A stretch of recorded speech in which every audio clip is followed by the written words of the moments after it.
Good afternoon and welcome to WEFM's 3 p.m. news. I am your presenter, Rajiv Providence. First, on the local scene, St. Vincent and the Grenadines experienced another nationwide power outage for a second consecutive Sunday. CEO of St. Vincent Electricity Services VINMEC, Dr. Vaughan Lewis, in a call to WeFM's ACU Attend program on Sunday, provided an explanation for this week's outage, detailing how it is linked to last Sunday's blackout. We hear from Dr. Lewis. The failure last week, the failure occurred because of a flashover. That's an insulation failure on our 33 kV switchgear at Lomans Bay. It's something that we haven't seen or experienced before, but it did create some problems. Fortunately, our system has a lot of built-in redundancy, so we were able to isolate that side of the switchgear and continue to operate the island. So we had some repairs to do. We are waiting on the suppliers to fully repair one aspect of the switchgear, but we were able to repair another aspect of the switchgear, and we had a switching procedure this morning to re-energize that aspect of the switchgear. And we had some problems with the switching.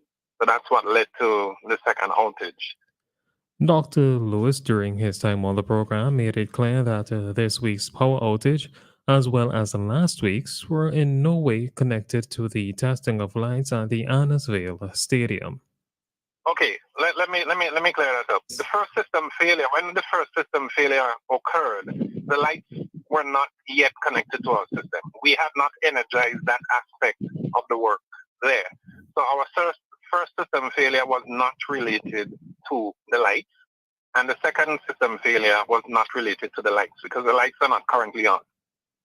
That was VINMEC's CEO, Dr. Vaughan Lewis, speaking on WeFM's Issue at Hand program.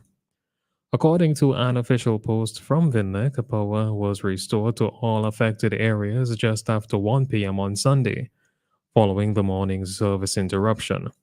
The company thanked customers for their patience and understanding while they worked to resolve the issue. The Royal St. Vincent and the Grenadines Police Force has announced the conclusion of the 91-day National Firearm Amnesty, which commenced on March 1st, 2024 and concluded on May 31st. During this period, a total of 18 firearms and 327 rounds of ammunition were surrendered by individuals possessing illegal firearms.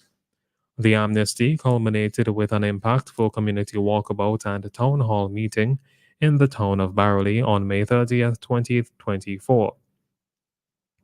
This event marked the police force's final appeal to the public to surrender any illegal firearms and reinforce the importance of public safety. With the conclusion of the amnesty, the recent amendments to the Firearm Act are now in full effect. The RSVGPF has emphasized that their zero-tolerance approach to illegal firearms is ongoing and their posture is resolute.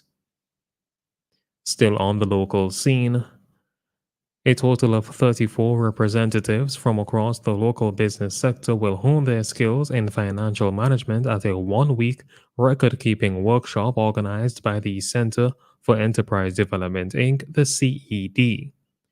The Financial Management Module 1 workshop, entitled An Introduction to Record Keeping, is scheduled to take place from June 10th to 14th from 6 to 9 p.m. at the Methodist Wesley Hall, Kingstown. According to the CED, this workshop is intended for MSME owners, managers, account clerks, and other interested individuals responsible for financial management in their organization, or those just wishing to understand the fundamentals of financial management. Participants will get an understanding of the basics of bookkeeping and learn how to record and depreciate fixed assets, record credit sales and payments, reconcile bank statements, and prepare petty cash books. They will also learn how to record cash sales and payments, prepare, analyze, and interpret financial statements, as well as record keeping for value-added tax VAT purposes. On to news in the region. The Dominican Republic's National Drug Control Directorate, the DNCD, recently intercepted a significant drug shipment bound for the United Kingdom. Acting on intelligence, the NCD agents targeted a container at the Cosido multimodal port in Boca Chica, Santo Domingo, suspecting contraband within. Collaborating with anti narcotics units, military personnel, and canine teams, authorities meticulously scrutinized numerous containers en route. Their suspicions were confirmed when an anomaly was detected in a shipment originating from Kingston, Jamaica. Upon inspection, 1,061 packages of marijuana were uncovered concealed within 49 cardboard boxes. These illicit substances had been hidden among preserves and condiments, presumably en route to London. The search for a missing jet ski rider in the Bahamas ended tragically as the lifeless body of a 25-year-old Deshaun Russell was found at sea on Saturday. According to the Royal Bahamas Police Force, Russell's body was discovered by a local boater involved in the search and rescue efforts around 9:20 a.m. on Saturday. The recovery occurred approximately half a mile offshore in the waters of Coral Beach. Russell, a resident of Hunters Grand, Bahama, vanished at around 5 p.m. on Friday, June 7th, after encountering a wave that caused his jet ski to capsize. Following the recovery, Russell's body was transported to the local hospital, where an autopsy was conducted to ascertain the precise cause of his untimely demise. Finally, on the international scene, beachgoers along Florida's Gulf Coast have received a cautionary notice following a series of shark encounters.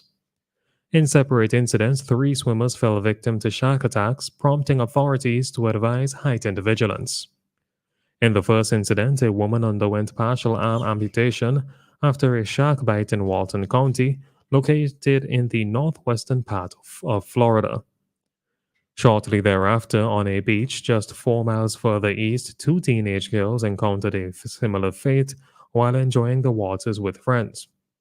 One girl sustained significant injuries to her upper leg and hand, while the other suffered minor injuries to her foot, as confirmed by fire officials. To ensure public safety, authorities have deployed patrols along the shoreline utilizing boats. Additionally, certain beaches were temporarily closed only to reopen with purple flags indicating the presence of hazardous marine life. This has been WEFM's 3 p.m. news. I have been your presenter, Rajiv Providence. Join us again at 5:30 for WEFM's